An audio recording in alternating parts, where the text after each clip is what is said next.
happening here? Why is that sticking up like that? I swear, baby. You need constant grooming. You know that? You do. You need constant grooming.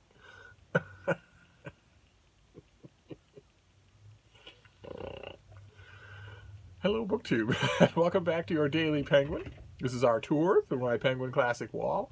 And as the year winds down, I am imposing a theme on the month of November to coincide with Nonfiction November, a venerable BookTube event created by Olive at a Book Olive and hosted by a bunch of other great BookTubers, designed to celebrate nonfiction.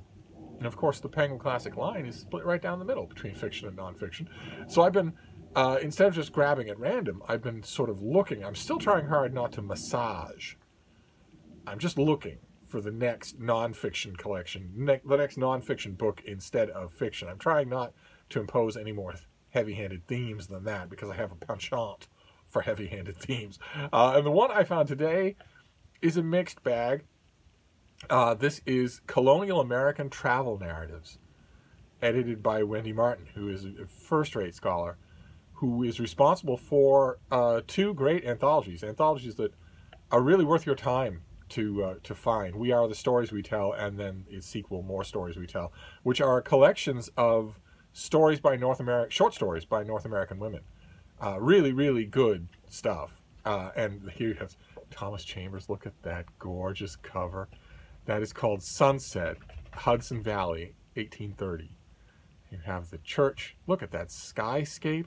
But also look especially at the play of the shadows on the road. Isn't that incredible? Oh my.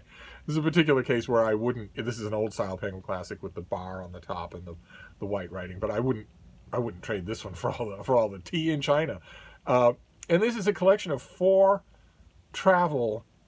allegedly four travel logs from the colonial American period. And let me tell you which ones are in here so that we know what we're talking about. We have here the true story of the captivity and restoration of Mrs. Mary Rowlandson. We have the Journal of Madam Knight. We have the Secret History of the Line by William Byrd II, and we have the Itinerarium of Dr. Alexander Hamilton. So four short works included in this book. The Byrd work and the Itinerarium of Dr. Hamilton are by far the largest works. They take up the most space in this volume. And I don't know how much you know about colonial American writing, but I object right out of the starting gate to the inclusion of the first book, the Captivity narrative of Mary Rowlandson. I object to that right out of the starting gate. Wendy Martin and her colleagues on this book make a very strong case for why that would be involved in a travel narrative collection. But I don't buy it at all. It's the story of a woman abducted by the Narragansett Indians, brutalized by them, tortured, traumatized by them, and then finally redeemed by her own, needless to say, Christian people. And yes, the narrative has a bunch of topographical details in it, but it's not a travelogue at all. It's a religious text. And it was meant to be that. It is a tract aimed squarely at the goal of genocide. It doesn't belong in this collection, is what I'm trying to say. The others do belong in this collection, but not that one. And that starts off things. So it sets a tone that I a little bit regret. The other three things in here are of unequal quality. Byrd and Dr. Hamilton are long-winded cusses, but they do the kind of thing that people really like their travel logs to do, which is something that we saw yesterday. They sort of itinerize. If they go to a town, they mention it, and they talk something about it. And they're sniffy and condescending, and unfortunately, though, that attitude has also worked its way into travel writing. So much travel writing in the centuries after this takes the form of blimpism, takes the form of, in one way or another, in one permutation or another, takes the form of the baffled outsider who is baffled because he is superior to all the places and people that he is seeing. That, what are you doing, baby? Huh?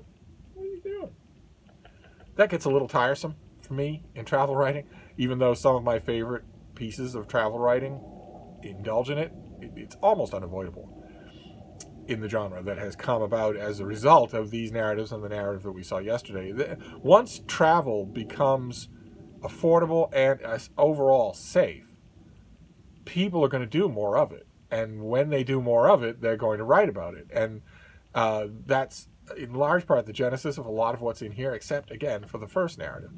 But the journey of Madam Knight is the highlight of this book. Sarah Campbell Knight was the daughter of a Boston merchant, Tom Campbell, who was quite the ladies' man, and she married well. It was a fairly prosperous merchant household, and then she had the singular piece of good luck that often struck women in the pre-modern age when her husband died, and she became a widow, a fairly well set up widow,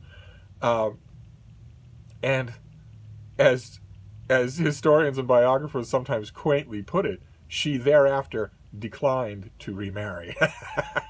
And why would she? The laws in England and America in the colonies gave a widow almost equal rights with her dead husband. The minute she marries, she becomes the chattel property of her new husband. Why would any? That's why the wife of Bath seems so happy, because she's been widowed so many times. A widow could own a shop. A widow could own property. A widow could conduct business. In fact, Sarah Campbell Knight's travelogue is the story of her conducting business. She makes her way from Boston to New York. Almost an afterthought today. The Chinatown bus. 2 hours, $15. No trouble at all, unless the bus explodes in flames. I guess the glory days of the Chinatown bus are probably over. Probably a lot of you don't know what I mean by that, but my friend Sam and I had a great deal of fun in the old glory days of the Chinatown bus. But back when she did it, it was a major undertaking. Took a long time.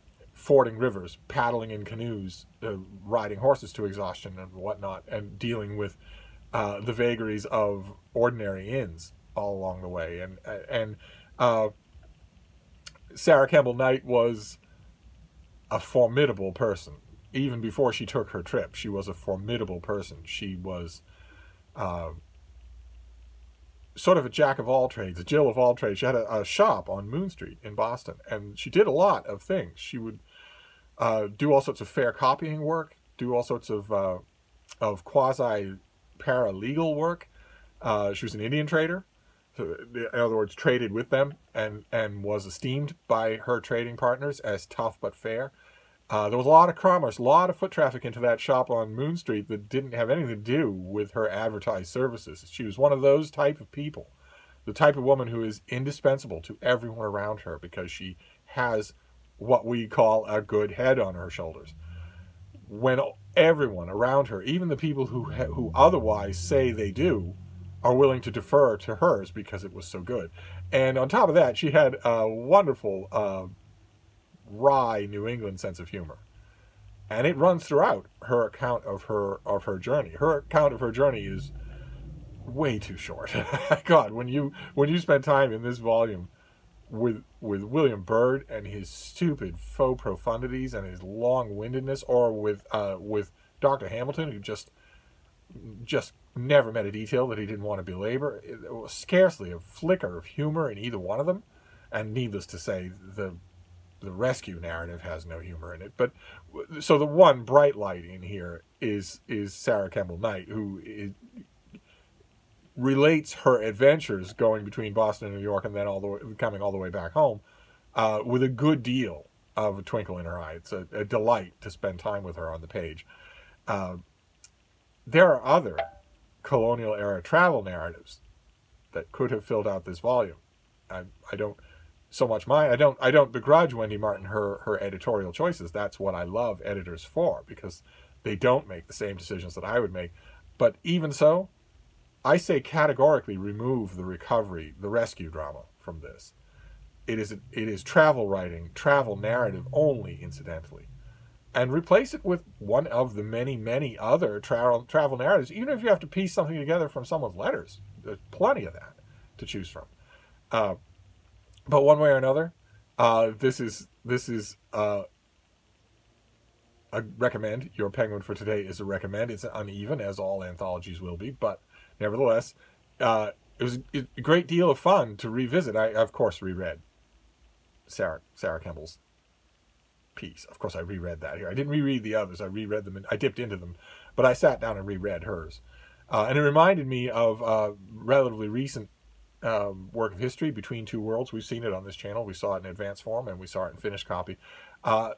And there were a number of other books like that about the colonial experience on the ground. There was another book. I'm not remembering its title at the moment. Mark Richardson might remember, because I think I gave a copy to his library. There was another book relatively recently, in the time that I've had this channel, so 4 years, that was specifically about the experience of travel in colonial America, what it meant to the people who were doing it. Very good companion to this thing, if I still have it, but I doubt I do. But anyway, this is first-hand writing. It's first-hand nonfiction. It's a genre that grew up into one that I really like. I really like travel writing, even though it has mannerisms that annoy me.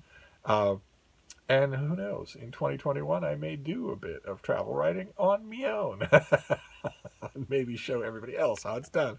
But in any case, that's your Penguin for today. Colonial America Travel Narratives. It's a recommend if you can find it. There will be parts of it that you will enjoy.